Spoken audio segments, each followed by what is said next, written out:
Made six figures selling pest control door to door. Something else that I just love about pest control is I'm solving a legitimate problem. Not that alarms aren't legitimate. I'm selling a solution that people are seeing right now. It was something that people needed. It's something that they saw instantly. Like, oh, I have a problem. I could actually benefit from that product. Josh Shifman is the guy that we have on the podcast today. Josh launched his professional career in 2003 with door-to-door sales, where he built a solid foundation in alarms for nearly a decade before transitioning to pest control. Today, he owns and operates several businesses with Sage Pest Control as his flagship company. A natural leader and devoted family man, Josh's story is one of dedication, faith, and a love for life's adventures. Welcome to the Bug Bux Podcast, a podcast designed to turn you into a bug money millionaire. This episode is brought to you by Bug Bux Plus, the #1 training and education platform designed to help you build and scale your pest control company.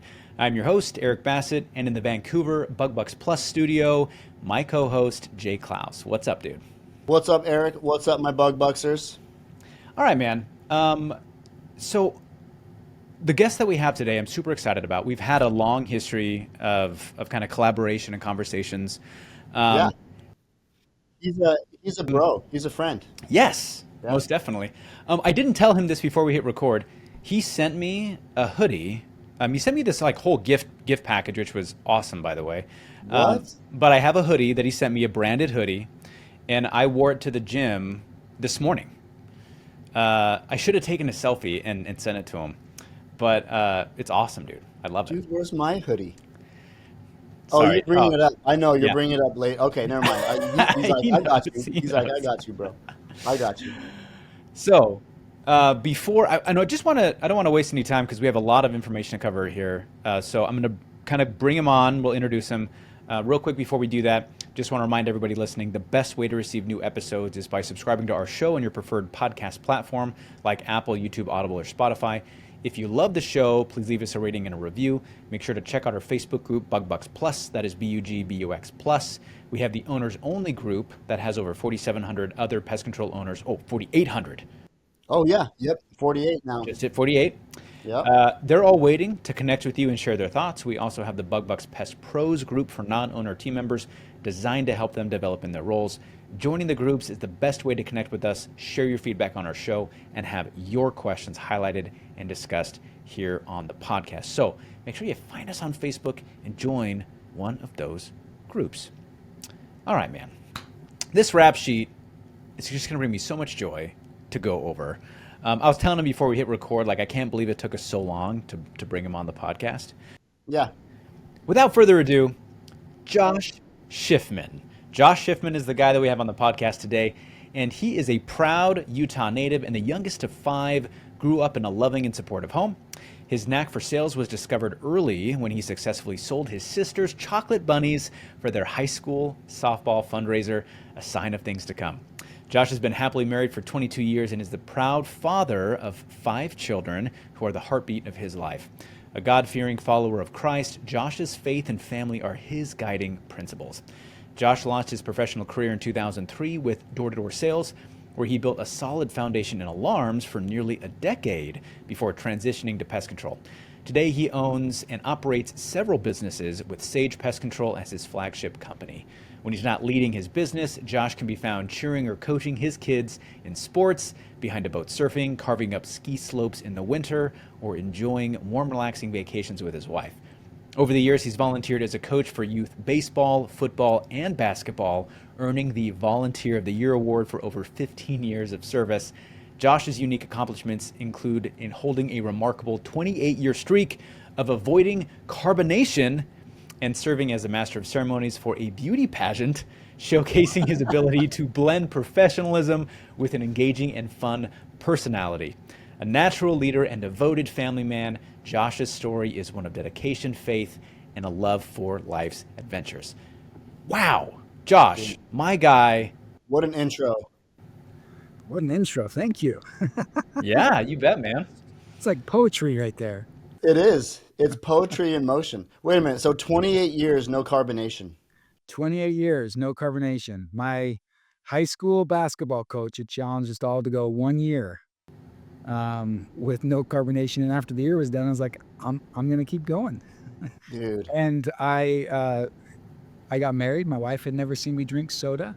And my wife does like her soda. In Utah, we have a thing called Swig that's delicious. And she wanted to experience that with me. And I always just said, no, I'm good with my Crystal Light. And so this year for Christmas and our anniversary, which is in December, I gave her a coupon saying that I'm going to break my streak and have a soda with her. Wow. That's big time. She's like, you do love me. Does she appreciate it? Like, really? She does. Yeah. She always, our neighbors across the street, they always go on soda dates where they go get sodas. And she's like, you're so lame. I'll get a soda. And you're like, okay, I'll just ride with you in the car. So I told her, I said, I'll do this for you. It's worth it. I'll do it for you. Right now, it's just like, so what? What do why am I still going? It's more of a talking point, but it is fun. It's interesting. When I tell people that, they're like, are you crazy? Why? But yeah, it's just one of those things. Dude, 28 years of no carbonation and like so much experience running around with the kids, all the sports. You're basically super dad, man. How do you handle all of the kid related stuff and the business related stuff? Oh, it's a great question. First they have super mom. So she's phenomenal. She's the CEO of our house. She does everything. I just show up when I'm asked. But we are really busy. My daughter, who is the third child in our five sisters, we got two boys and then a daughter right in the middle. She plays on a national soccer team. And so we travel to Seattle, to Portland, to California, to Arizona, to Texas for weekends, for soccer games. Usually you have your matches that are like the next city over in the same city you live. With her, the idea is for her to play Division I soccer. That's what our goal is. And she's on a really good team. They're ranked number 8 in the country right now. It's kind of fun to go. Dang. So we travel a lot with that. And then our kids are very active. I prefer it that way. I'd rather have them be active and us driving around crazy than having them sit in front of a screen and be addicted to video games and tablets and screens. And we still battle that too. But yeah, we're coming out your way in Portland here in a couple weeks. We're excited. Oh, I know. I'm so excited about that. Jana told me, what was that, a month or two ago? Hey, Josh Shifman hit me up and said they're going to be in Portland, and can they borrow the Bug Bus? And we were like, heck yeah. So I'm going to get it detailed. We'll get all of the goldfish and Ritz crackers scraped out from between the seats for you. Get the soda pop cleaned up off of the floorboards, But yeah, the Bug Bus will be ready for you. How many seats do you need? All 15. You have 15, right? Yeah, it's 15. Yeah. Do you need a trailer? No, I think we're good. We'll have another van. They have 15 players, but we'll have 2 vans, and usually these girls, they're all 14 years old. They will be happy to generate or to donate generously the fishy crackers and soda back on the floor. So do it. Bring it back in that condition before it was detailed. Please do. Please do. You have no idea how many times that van has been riddled with crackers, puked in. I'm sure somebody's even peed on the seats. We use it to take the boys from church on camping trips and stuff. So it has been abused, but it cleans up nicely. I believe you. Yeah. Yeah, you guys you're awesome for helping us. It saves us like $1,000 that weekend because that's what we'd normally pay in a rental. So thank you, Yeah. Natura Pest Control and Bug Van. We're excited to. Dude, you can rep the van. It'll be a big billboard wherever you guys go. Just give us some flyers. We'll flyer the cars when we're in the parking lot too. Have the girls Awesome. go out and say, hey, as part of the sponsorship, I need you to go talk to the opposing parents over there that are Portland locals to Yeah. make sure we advertise for you. Right? You're like, listen, I know you guys, your team lost today, but here's an opportunity for you to win with Natura Pest Control, right? That's right. That's good. I like it. That's right. The one win you'll get today. That's right. Okay, That's right. so Josh, I'm looking at the rap sheet, which is awesome, and obviously you have like a whole experience with alarms for like a decade. 10 years you're in the alarm scene, and then you make a transition to pest control. What was the alarm scene like for you, and why the transition? What was the spark that led to that? That's an awesome question. I had just returned home. So I grew up in a really small town in central Utah, like population 2,000. And so when I returned home from serving a LDS mission for my church. And when I got home, all of these guys, I was at the school, and all of these guys in Cadillac Escalades and Hummers were coming around and passing out flyers and saying, hey, you can go out and make 15 grand in the summer. And for me, 15 grand. 15 grand.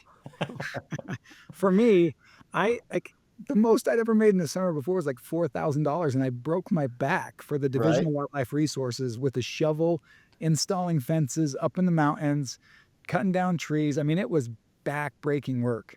And so when I heard that, I was cool. And that was the first time in my life I had ever seen a Hummer or an Escalade. And the only other time I'd seen those was on MTV and like rap videos, you know. And so I remember going to this presentation, and we really went because it was free pizza. And I'm like, guys, let's go get this free pizza. Those pizza parties get you.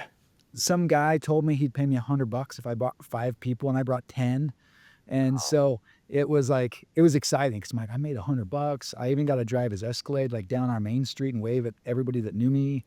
And so that experience was cool. I remember going out. I had just gotten married. I was a newlywed. I was telling my wife, hey, I really think I can do this. And she's like, we're going to move to Chicago, Illinois. You've never done this before. You don't make any money like hourly, and we're just supposed to rely on you selling. I'm like, yeah. And so it was a rough start, needless to say. Alarms are really tough to sell. They sold me on the idea, and I was like, with nothing else, I know something that I know without a doubt for me is I can work hard. I was always taught to work hard, and I would be willing to break my back to figure it out. And because I've done that, I just feel like I've never failed. I maybe had some setbacks in life, but I've never failed at anything I've done.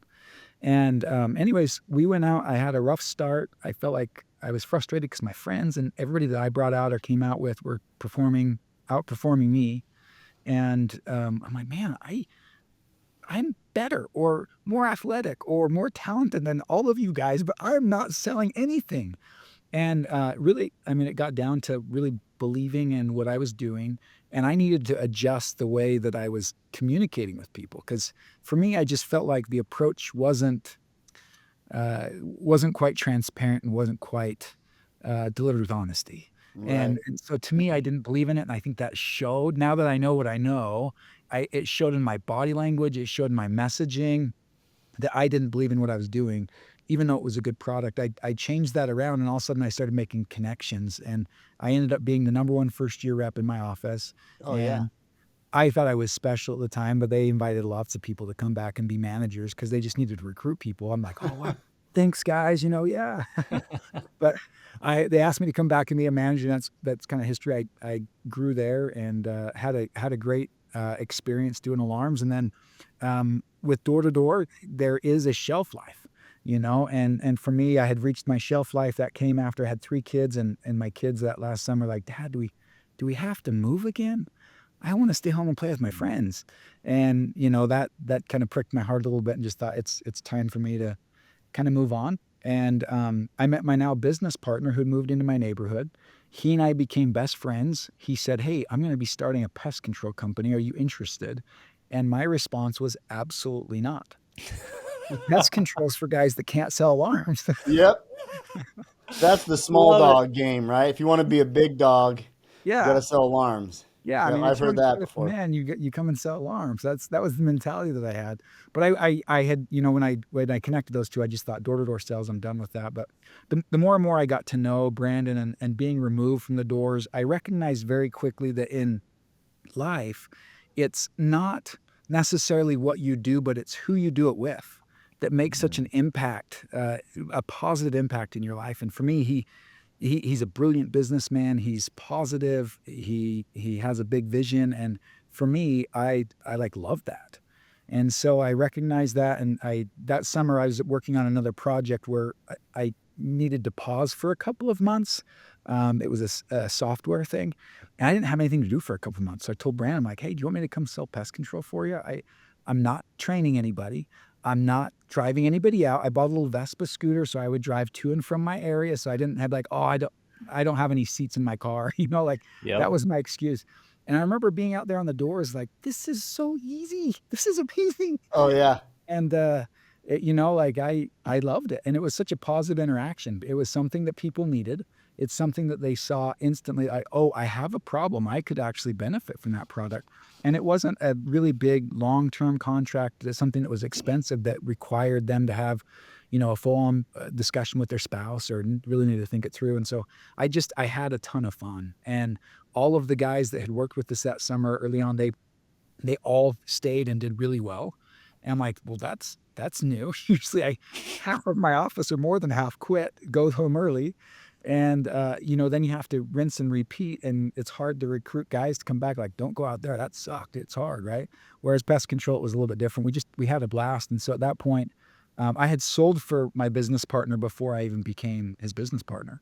And at that point, I recognized what I was working on wasn't as interesting and as fun as what I think this could be. And so we joined forces at that point, and then the rest is history. Wow. Man, you know what? That resonates with me so much because I actually did sell alarms one summer. It was actually the summer that we started Natura. And it was summer of 2013. And it was that experience selling alarms that kind of pushed me into starting a pest control company, because I'd sold pest control door to door for 9 years, I think. And then I had a big summer. I sold 500. I serviced 500 accounts, which, back then, 2012, that's like, dude, nobody does that. Now, dude, guys are going out selling 2,000 accounts in a summer. And it's just mind boggling, right? But I'd had this huge summer. I made 6 figures selling pest control door to door. And I had a buddy that was like, dude, if you're selling 500 pest accounts, imagine how many alarm accounts you could sell. Pest control is the little dog game. If you want to run with the big dogs, you got to come sell alarms. And I drank that Kool-Aid. I was like, babe, I want to run with the big dogs. And so anyway, we went out to East Texas, and it just wasn't for me. And it was such a difficult experience for me that I just said, let's do it, because we talked about it before. In fact, a few years earlier, we made plans to start a company with Eric in Portland in 2010. And so at that point, we were like, let's just do it. Let's just start the pest control company. And so we did. But that's my only experience in alarms. But I understand going from selling alarms for 10 years to selling pest control. I mean, it's like taking candy from a baby, right? There's no credit check. You can sell to people that rent. Everybody's got the problem. It's a 1-year contract. It's not cost prohibitive. All these factors, going from selling a big ticket item to selling something like pest control, it's a no-brainer. And I maybe this resonates with you too, but something else that I just love about pest control is I'm solving a legitimate problem. Not that alarms aren't legitimate, but I'm selling a solution that people are seeing right now. Yeah. So that's something that I really loved about it. No, you're absolutely right. Josh, what did obviously, the wife was really supportive, and you said like she's the CEO of the house and she's super mom. What were her thoughts when you made the transition from alarms to pest control and you kind of start going into this door-to-door mode again? What was she thinking? It's interesting. She's been so supportive of my professional career. I'm so grateful to her because she took a chance on, some kid from a small town in central Utah. And so I feel like I worked really, really hard early on to prove that I'm always going to take care of you. But she's always supportive. Like sometimes she didn't love it, and sometimes she disagreed with wanting to do it, but she said, I'm here to support you. If this is what you want to do, then you go out and you do it well. And so she took care of stuff at home. She'd make me lunches. She made little posters that she put on the wall with little incentives for each sale that I got. So it was like kind of this exciting moment, like what's behind door number 5 at the end of the day? Because I got 5 sales today, right? So I got to open up each little thing. And sometimes it was like my favorite treat. And sometimes it was, like... You don't have to tell us, Josh. We understand. We've been there before. You're funny. Yeah. But it was, anyways. She was great. The thing that did help, I would say, with that initially when we transitioned is we lived in Utah, and we started our original pest control branch in Utah. And so we started there, which would made it a little bit easier because I would go out and knock doors and sell for the day and then come back home.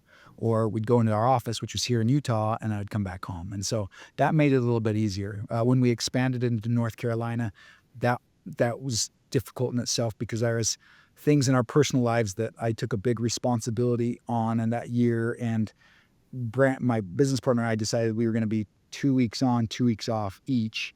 So one of us would run the Utah branch for 2 weeks, the other one in North Carolina, and then we'd switch every 2 weeks for that initial year. And which really was more like the majority of the summer, a little bit in the fall. And then at that point, we felt like we had runway and we had people there that managed well there. So do you feel like titrating into that managing remotely, did that help? I mean, what would have happened if you just gone straight from being there to then managing remotely the entire time? Would it have been a fail, do you think? It would have made it hard to grow. For me, I think one of the reasons why our pest control business has been successful is because we've invested in our people along the way. We are very transparent with our goals. We're very transparent with our models to them, what we want to accomplish. And I think when you bring people on and you empower them and say, hey, Jake, I want you to be a part of my team. And this is my vision. I don't know if you see this, but let me tell you what I see in you. This is what I want from you. This is where I see you going. And here's the upside. Like, we want to bring people on that want to stay, which was different, right? From the summer sales model. It's like, I don't really care. You're going to go to college. I want you to come out for the summer. If you do well, I want you to stay. But most likely, you're probably not going to do well. I'm not going to tell you that because I still want you to come out. But for us, it's really hiring good people. I think when we had the customers there, it's pest control. The main sales season is spring to end of the summer, early fall. And we had already gotten a lot of runway that way. And we'd had technicians that were out in our new branch in North Carolina running really, really well. And so, but we also, it wasn't that we just stopped going out there. We were out there on a regular basis. Between me, my business partner, and one of our other executive team members who oversees all of our services, we were out there on a regular basis. So that initially the first couple of years, at least probably once a month or every other month, one of us was there for a few days, if not a week. Yeah. What took you guys to North Carolina from Utah? Oh man, let me tell you a secret here. Here it comes. He leans in. Here comes the magic sauce. Let me tell you, no, because I don't want any of you guys to come. Guys, stay in your own playgrounds. No, I'm just kidding. A couple of things. My business partner is incredibly analytical. Like, that is one of the things that fascinates me about himself. And our executive team at the time, we knew that we wanted to go somewhere because we were growing our business via door to door. We knew that if we just stayed in Utah, it was going to be really difficult because to recruit people from Utah to knock doors in Utah, when they get offered to go to the lake or go camping or go on a vacation, it's an easy, yes, I'll go. I don't want to knock doors. Whereas if I send you out to North Carolina, I have to pay a plane ticket and I'll just stay here and work, right? It's different. You kind of trap them into being out there in that area. They have ownership over their decision, right? Yeah. So for us, we felt like we wanted to go somewhere different that would get some buy-in and get some traction for them. And so we just rolled out the map and we said, okay, we could go to any major city in the United States. Where do we want to go? And so we looked at demographics. We looked at, like, what is the main businesses there? What is the housing market looks like? What's their ownership to renter population? And once we got some of that data, we data mined for about 3 months, and we all came together with our own essentially PowerPoint presentations to say, okay, here's my top cities and here's the reasons why. And then the next person would go, and the next person would go. And we narrowed that list down. And then my business partner and I, we flew out to our top 5 areas and we knocked doors and we took surveys. We got 250 surveys in each of our areas. And we brought that back to our spreadsheet that we had weighted values on.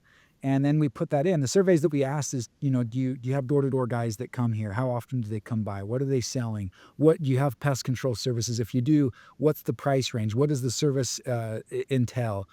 How often are they coming out? And so we took all of that information and we put it in a spreadsheet, and then we pressed play and let the formulas work. And then we had a value on each city, and Raleigh, North Carolina at that time was the highest mark. And then it was Oklahoma City was next, and then Charlotte, North Carolina was next, and then Nashville, Tennessee was another. And we decided, hey, it looks like two of the markets were in North Carolina, and we were a little bit concerned with Raleigh being a little smaller. And so we decided on going to Charlotte that first year because we felt like that could accommodate all of the door knockers that we had. And so we opened up there. The other thing that we didn't encounter, I'll just tell you this as you're opening a new market, we just thought everything was going to be, at the time, Utah was very easy to get licensed in. You could go take a test and you get a license.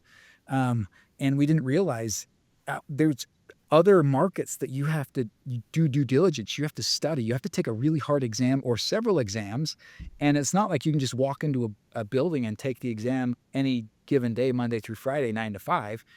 They're scheduled. And we found out, I think it was like in November, we had to do a background check, and then we had to submit our information to sit for the exam. And that next exam was the end of March. And so we were recruiting guys to go out to North Carolina. And if you didn't pass that exam, you had to sit out a couple of months. And I think the next one was in June. And so we're like, okay, What? if we don't pass, like, we're locking down apartments, we're locking down furniture, we're recruiting guys to go to North Carolina. And so that time, my partner and I, we decided he is a better test taker. I've never been a great test taker.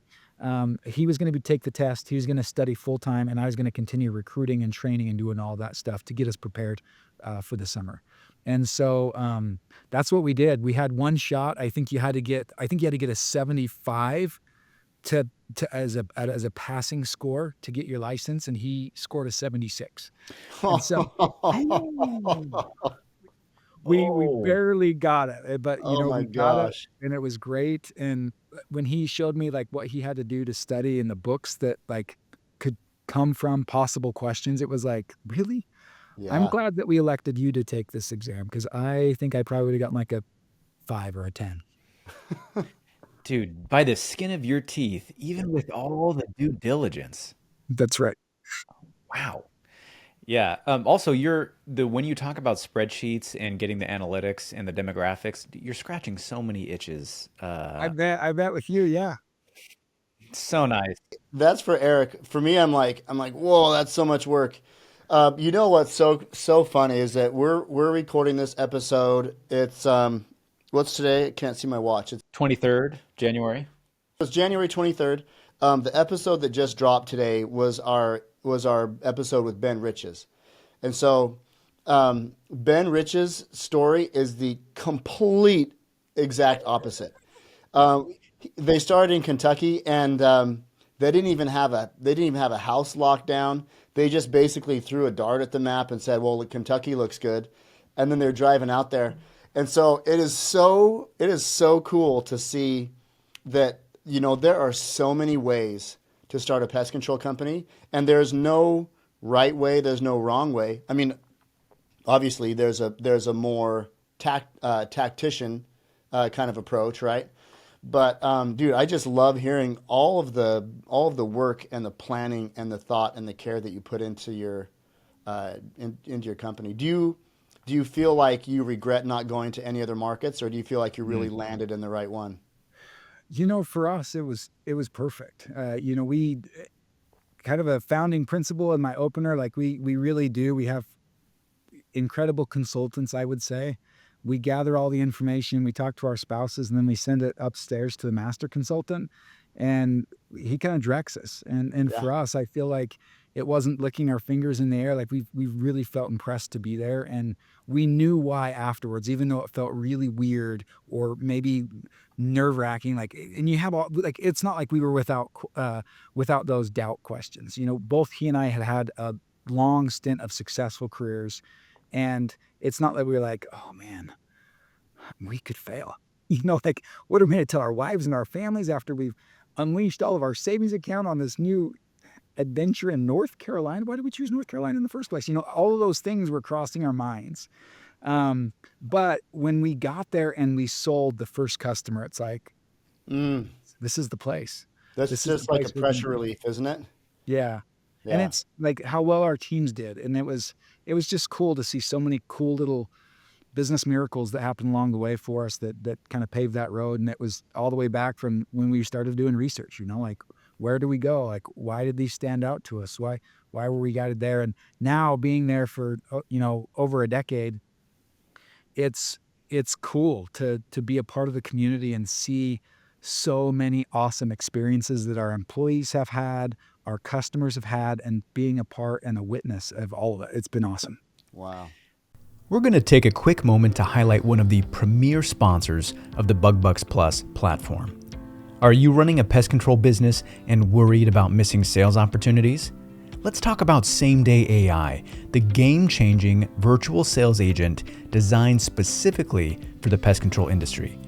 This innovative tool uses advanced artificial intelligence to ensure no potential customer slips through the cracks. What's really impressive about Same Day AI is how it integrates seamlessly with field routes and other top CRMs. It doesn't just quote, it schedules new customers directly onto your routes, optimizing your workload without missing a beat. I've seen it in action and it is truly a sight to behold. The efficiency is incredible. Bookings go up and stress goes down. For any pest control business looking to enhance their sales strategy and boost customer engagement, Same Day AI is your answer. Transform your approach and elevate your service with the efficiency that only AI can provide. Trust me, you'll see the difference. Visit GoSameDay.com to learn more and start revolutionizing your business today. We're going to take a quick moment to highlight one of the premier sponsors of the Bug Bux Plus platform. Are you a pest control operator that's paying for inbound leads for services that you don't offer or are outside your service area? How would you like to be able to get paid for referring those leads to other companies, all while getting high-quality referrals in return? If you're getting calls for jobs you can't take on, Baton has you covered. With Baton, you can easily refer those callers to other trusted companies and get paid for it. It's super simple. Just create your profile to show what services you offer and where, then start referring leads to more than 500 of Baton's vetted partners, all while getting exclusive, high-converting leads referred back to you in return. Every referral you submit not only gets you paid, but also increases your chances of getting referrals from other companies. And don't worry, every Baton partner pledges not to steal or poach your existing customers in need of other services that you don't provide. With Baton handling the transaction, you can know that customers you refer are in good hands. For Bug Bux Plus subscribers, there are no onboarding or membership fees. Plus, you can get up to $400 in free referral credits just for being a subscriber to the Bug Bux Plus platform. Give referrals, and get paid. Join Baton today. Go to bugbuxplus.com/Baton to get started. Now back to the Bug Bux Podcast.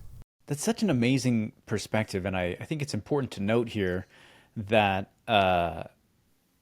for you guys especially, I think, you don't need courage to do the easy for sure thing, right? If you have a lot of information, and you guys had a ton of information, but even then it's a huge risk, right? Like courage is required for the stuff that you aren't 100% sure of, but you do it anyway, right? That's when you need courage. It's for the tough stuff. It's not necessarily for the easy stuff. And obviously, it's paid out really well for you guys. And in some ways, like you were saying, you did the research in advance, you took a leap of faith, and then it showed up later on. Okay, I know why I was supposed to be here. I know why I got the inspiration, the inclination, the direction to go here. And obviously a lot of that research has paid off for you guys over the years too. So the preparation, it wasn't for naught, right? That shows up eventually. And now you have, multiple branches. Before I forget to ask, so you still have the branch in Utah, is that right? We did at the time. We actually sold our branch in 2015. We didn't love the winters here. That was always kind of a little bit of a problem. And how do we bring to our customers a value that was in the winter? When you call them up and say, hey, it's December, you're ready for your quarterly service. And like, there's 3 feet of snow at my house. What are you doing? oh, we're going to, come in. We're going to hang Christmas lights for you. Yeah. Yeah.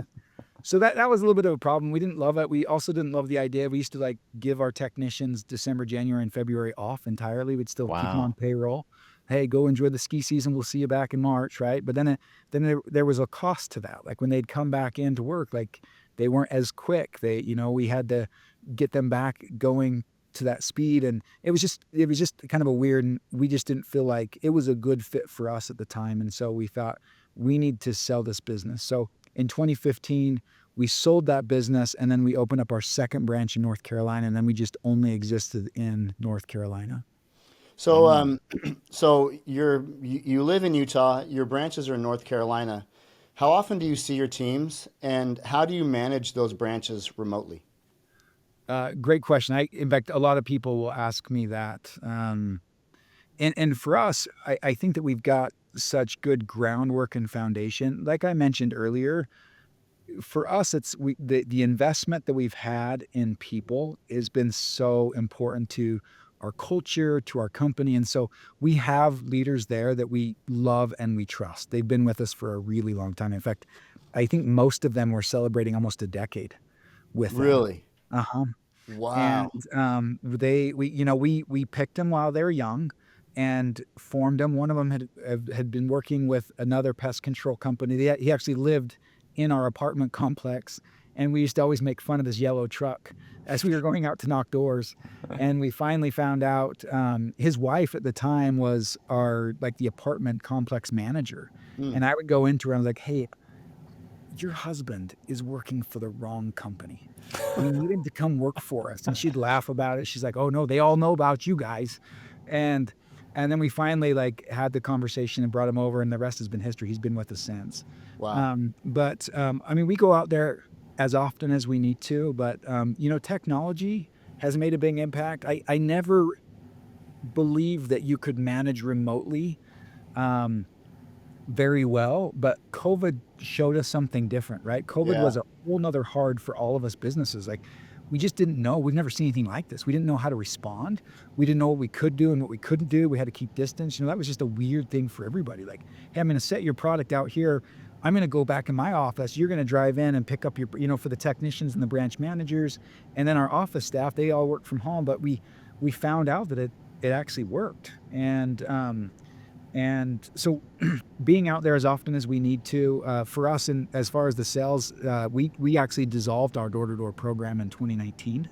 Mm. So the need of being out there often, it was really where I was so heavily involved in sales. I didn't necessarily need to be there. So I would go out there, maybe 3 or 4 times a year.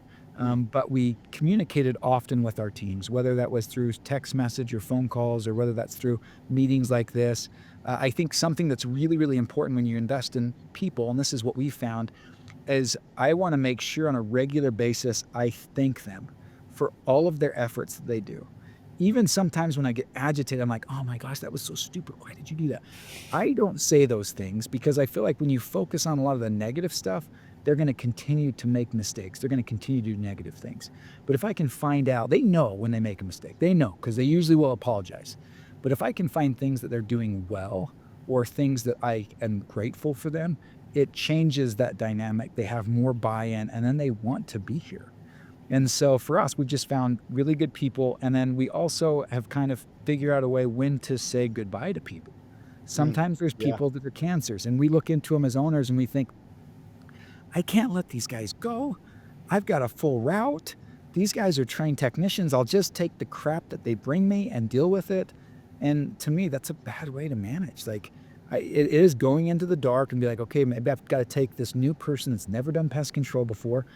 It's not hard to get somebody up and going and doing pest control applications. And some of the best employees that we had didn't have any experience prior. To me, I almost would rather hire somebody that didn't have prior experience than somebody with it, because there comes baggage with that. And so more than anything, I think management hasn't been as difficult because we have, in my mind, some of the best, if not the best in the industry. Hands off, everybody. Hands off. Everybody listening is like, any of these places, don't even Yeah. think about it. Yeah. We've all had those cancers in the business that you have to get rid of. And, It's better to be strapped than get clapped, so get Love rid it. of them. If they're causing problems, get rid of them, because Yes. the problems that will arise from not having that one more person are not nearly as much as the problems that you're going to have by having somebody on the team that's dragging the team down. Yeah, and it makes such a huge impact, like you were saying, Josh, on the culture of your company. Like hiring for culture match and then developing those people and teaching them how to run a business.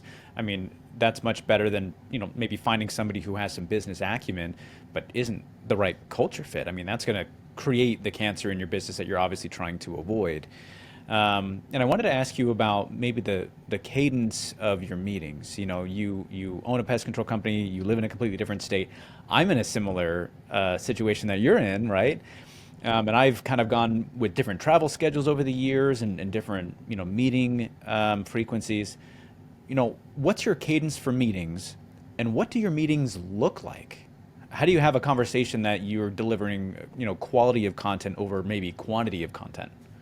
Oh, I love that question. I had a conversation with somebody that was just starting a pest control company, and they had asked me. They said, "Hey, what do you do with your meetings? How do you outline those?" And for me, the approach that we take is put as much effort, especially when you're young or small, that you can in training. I'm trying to think where we got this statistic, but when we looked at the messaging with our executive team and trying to figure out what's the value of 1 hour, one quality hour I spend creating content for training, I think we found a 1 in 4 return. Now, if somebody told me for every dollar I invested, I got $4 back, or for every 1 hour I invested, I got 4 hours back, it's a no-brainer for me to block off 5 or 6 hours a week to create really good training. And it's not like you have to recreate every single year. As soon as you get a good baseline in there, it's just creating it, delivering it, measuring it. Did it work? Did it not work? What was good? What was bad? Even getting feedback from your team members. Hey, what did you like about it? Is super important. And the more that you do that, the more accurate or more active your team members will become, and they're willing to give you feedback, even as the owner. They're like, hey, I didn't understand this. Sometimes you use really big words. And I'm like, oh, that's a great thing. I have to understand who my audience is. Sometimes I use big words, and I'm not a big word person. I probably read it from somebody, so I just adopted it as my own. But I think creating really good content for your trainings, we hold our trainings at least once a week.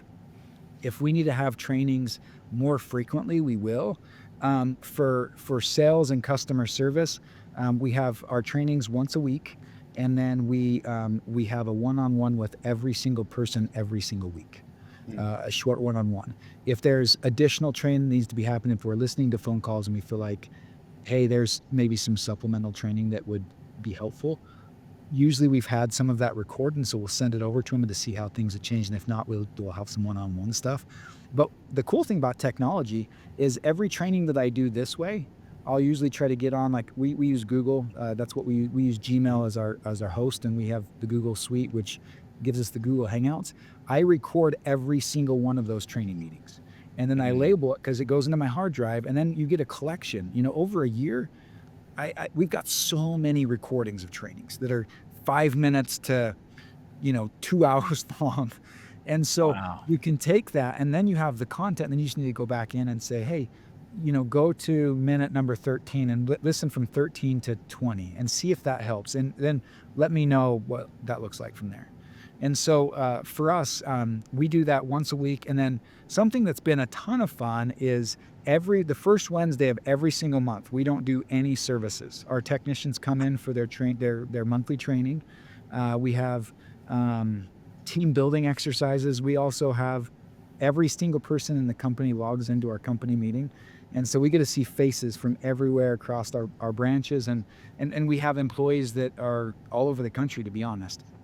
And so they log on, we talk about our company vision, we talk about the goals we hit the prior month, we give shout outs to the employees of the month from each department. We nominate at least one person and we highlight them and some of the things that they did really, really well.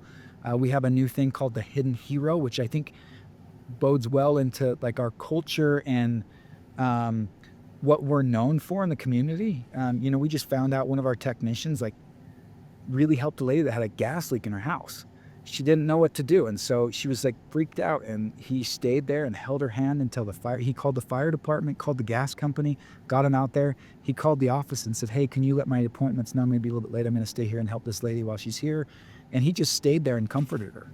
Wow. And he didn't come back and tell us about this. He reached out to us and she says, I want to tell you about what this technician did. This was incredible. Wow. And we hear those stories on a regular basis. I'm just like so blown away by our people. And it's part of what, some of these meetings we talk about that and highlight that. And I think the more you talk about change, and we have a thing called the Sage Shield, and one of our principles is service. And our company, we performed over 1,000 hours of service just last year. Wow. And so our goal was to donate at least $50,000 to our communities and give back, and then 1,000 hours of service. And so it was cool to hear all of these different stories. And we have our employees share those during the weekly meeting, and then we highlight some of those during our monthly meeting.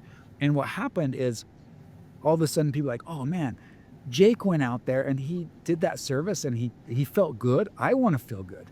And so then you have all these people looking for things to do. And, is it bringing in the garbage can for your neighbors? We had one of our sales reps that lives in Houston, Texas. He got out his lawnmower and mowed like 7 of his neighbors' lawns because he's like, I haven't been doing this. I need to do it. And then afterwards he talked about it. He's like, I have never felt better. And I didn't even make any money. And so it was just stuff like that. It's really cool. But the meetings can be really, really impactful. I try to teach one principle, show some examples, do some role plays or some questions and answers, and then we usually end it with some sort of motivational incentive type of activity, like, hey, this is what we want to work on until the next meeting, and you have some sort of little spiff in there.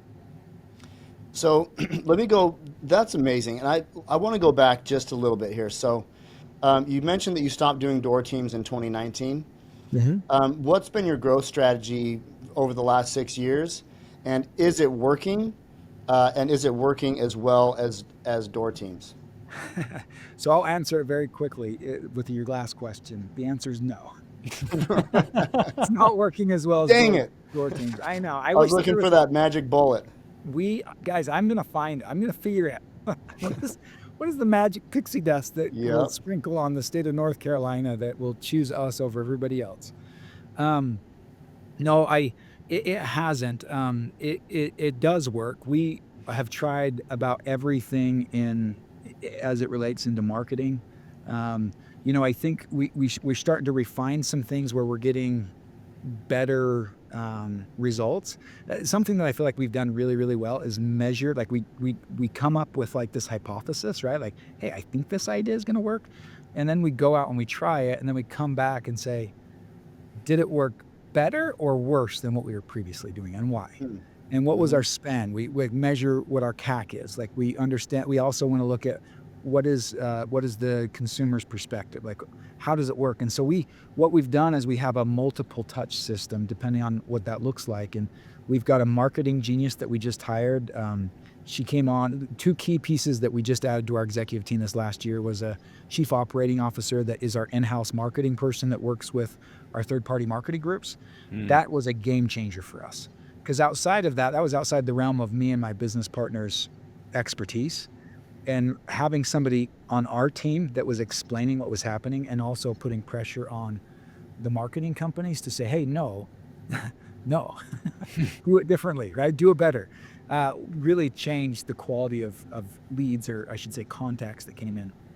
And then we hired a chief revenue officer, and those two work really, really closely together with some really incredible experiences. But the other thing that I would say to that is also check references. When people are saying, oh man, this is a game changer, it could be a game changer in their market. That doesn't mean that it's going to work in your market. We use postcards right now. We had a group that we had worked with previously, and we were looking for really anything and everything to replace the volume that we put on with door to door. And this guy had talked to us about this postcard cadence that he put together for his company. And his return, he was like, we're getting like a 7% return on these postcard calls. I'm like, are you kidding me? And so we decided to go full court in all 3 branches. So we spent $700,000 on Ooh. postcards, and we Wow. sent out several million postcards. Wow. It was crazy. Did we get new customers? Yes, we got a lot of new customers. Was it worth it? I don't think it was. Because Oh my our gosh. CAC was just as high, if not higher, than door to door. The Yeah. one benefit of that is our attrition on those is way lower than on door to door. Because they And choose you. because they chose us. Yeah, they got this Mhm. cool little postcard that, we sent only to them, Yeah. and they called us, and so we made a connection, and then they became a customer. But now we kind of merge everything together, but really understanding that it takes several touches and interactions with people. Something else, I don't ever want to come across and tell people this is the reason why you should do it, because I think this is the wrong reason.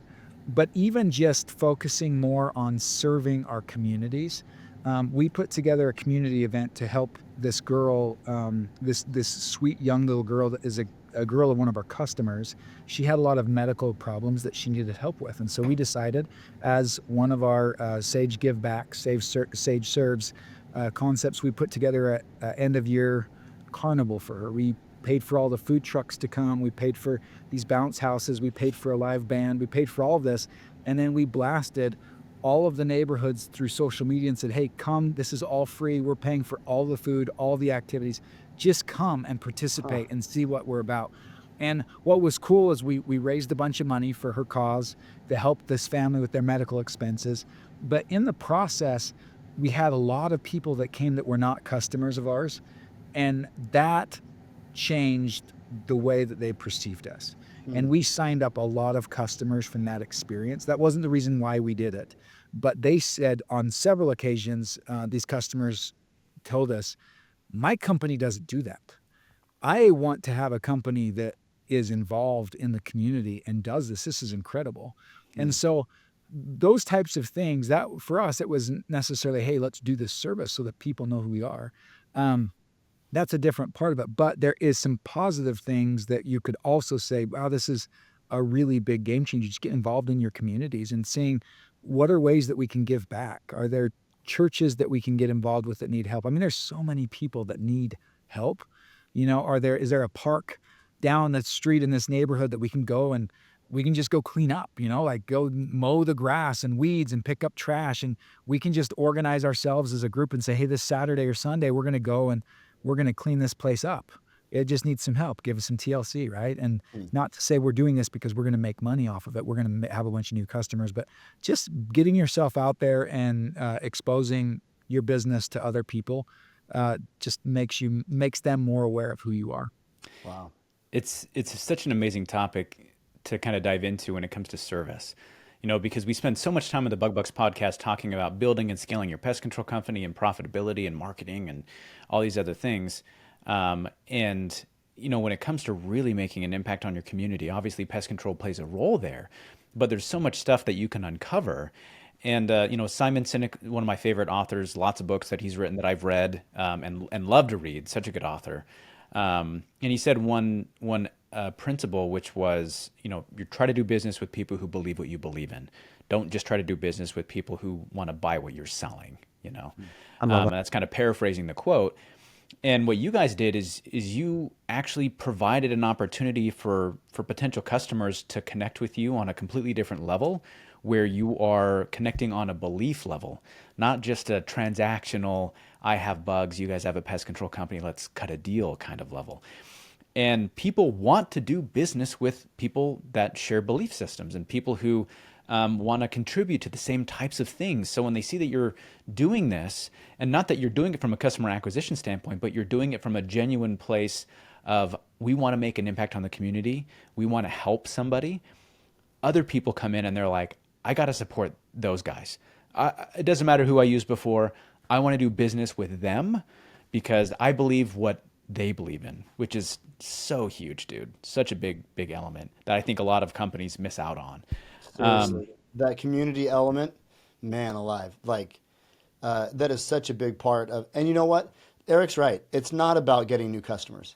It's about being good. Right? Yeah. And Josh, we're running short on time, and so I wanted to kind of get some of your closing thoughts, maybe on this one final topic. I feel like every time we look at it, the pest control industry is changing in one way or another.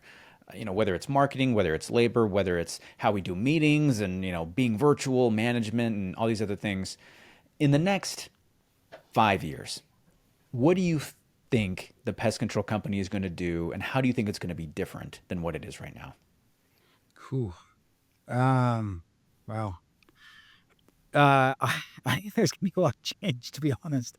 I think the biggest thing is technology. It blows my mind. Technology. I think two big players that are going really to change the landscape and what we do is going to be AI. Hmm. You know, we were just talking about this with our executive team at a conference a week or so ago. I don't think it's quite there yet, but it's getting awfully close. To really sending out AI to do everything from the customer touch outside of the service itself. The other aspect is I think VR is gonna play a role into the training aspect and how good Mm. things can be. You hear about the Washington team, formerly known as the Redskins Yeah. from Mhm. my young days. What are they, the The Commanders now? Yeah, Yeah, when I was Commanders. playing Yep. Tecmo Bowl, the Washington Redskins were like the best ever, right? But now we have Yeah. to call them Washington Commanders. Yeah. Um, Anyways, but they talked about this. Their quarterback, Jaden Daniels, when he was at LSU, the LSU had a technology department that built a VR system for him that ran the schemes of the teams that they were playing at 1.75 speed. And so when he got out to the game, he was already trained with his offensive scheme and the defensive scheme matched up to it. So he was responding on a VR faster than what the game time was. When he got drafted, he said part of his contract was whatever team drafted him had to buy the technology and create it. So he's been doing that this year, and he will even say that that has attributed to his success being named, Rookie of the Year, Hmm. offensive MVP. And he talks about that. And I think that concept is legit. How does it play out in the pest control? I don't know. I know a couple of pest worlds ago, there was, VR. Hey, the technician can go out there and, go around these services and they can know where the bait stations are and like what they're supposed to do. And it can record all of that stuff.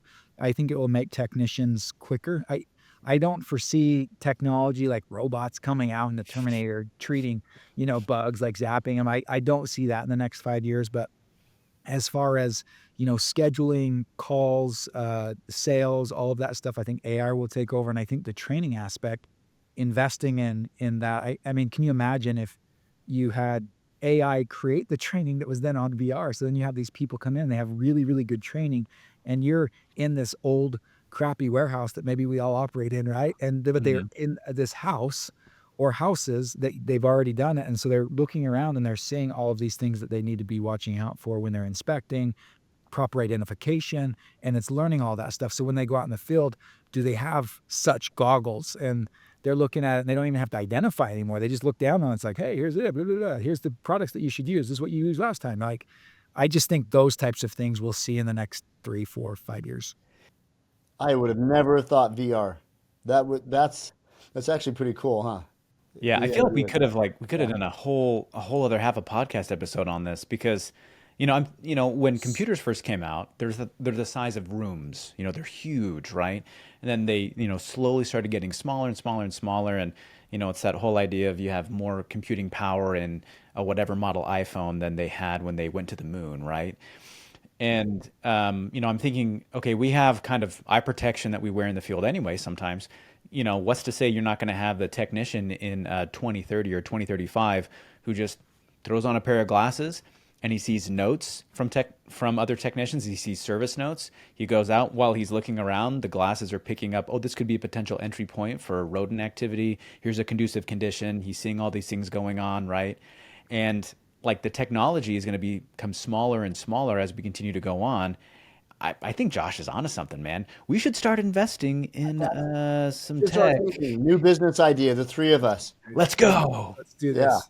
Turn off the Wow. recording right now. You guys didn't hear this part. Yep. No, Yeah. yeah, we're going to Shut it delete the down. last 5 minutes. Shut it down. Not a problem. Josh, this has been such a killer episode, dude. And we don't have enough time in single episodes to cover everything that we wanted to cover with you today, but what we have covered, so good. So thank you so much for being willing to come on the show. If people want to get in touch with you, if they want to pick your brain, are you open to that? Sure. Yeah. What's the best way for them to get in touch with you? I mean, they can shoot me an email. My email is my first name, Josh, at sagepest.com. Love it. Don't be offended if my response is slow. But Josh, he's a busy guy. You're trying to catch up with technology. I will respond. I've been told by my children, if my family are my first priority, and then my work is my second, and then responding to other people's emails is my third. Yeah. Love it. Smart, very smart way to do it. Well, Josh, thanks again so much for your time and your expertise and your experience and kind of helping us learn the best ways that we can build and scale our companies. For everybody else listening in, if you have a coworker, a manager, or an owner who could benefit from listening to this episode, the best way to say thank you to us is to share this episode with them. If you haven't joined the Facebook groups yet, go find the groups and join. It's Bug Bux Plus. Lots of information and great connections there. If you have a topic you want discussed on the show, drop it in the group. As always, this episode is brought to you by Bug Bux Plus, the #1 training and education platform designed to help you build and scale your pest control company. Visit bugbuxplus.com to sign up and start building today. And don't forget to subscribe. Thanks again for listening in, and until next time, keep building those pest control companies. You're listening to the Bug Bux Podcast, hosted by Eric Bassett and Jake Claus.